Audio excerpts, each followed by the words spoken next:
ഹരിപ്പാട് പള്ളിപ്പാട് സൂര്യയുടെ മരണത്തിൽ postmortem report പുറത്ത്. ശരീരത്തിൽ വിഷാംശം കണ്ടെത്തിയെന്ന പോസ്റ്റ്മോർട്ടം റിപ്പോർട്ടിലുണ്ട്. അരളിപ്പൂവിൻ്റെ വിഷമാണോ എന്ന് അറിയാനായി കെമിക്കൽ പരിശോധന നടത്തും. 3 ദിവസത്തിനുള്ളിൽ കെമിക്കൽ ലാബിലെ പരിശോധനാ ഫലം ലഭിക്കുമെന്നറിയുന്നു. തിങ്കളാഴ്ചയാണ് സൂര്യ സുരേന്ദ്രൻ കുഴഞ്ഞു വീണ് മരിച്ചത്. UK ജോലിക്കായി പോകുന്നതിനിടെ കൊച്ചി വിമാനത്താവളത്തിൽ വെച്ച് കുഴഞ്ഞു വീഴുകയായിരുന്നു. വിമാനത്താവളത്തിലേക്കുള്ള യാത്രയിലുടനീളം ഛർദിയുണ്ടായിരുന്നു സൂര്യയ്ക്ക്.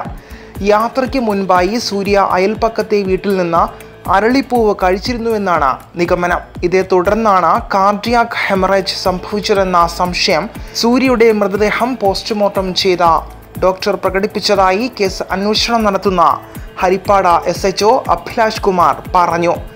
വഴിയിലുടനീളം സൂര്യ ഛർദിക്കുന്നുണ്ടായിരുന്നു. പക്ഷേ അത് അത്ര ഗൗരവമായി എടുത്തില്ല. വിമാനത്താവളത്തിലെത്തിയ സൂര്യ രാത്രി 8 മണിയോടെ എമിഗ്രേഷൻ പരിശോധനയ്ക്കിടെ കുഴഞ്ഞു വീഴുകയായിരുന്നു.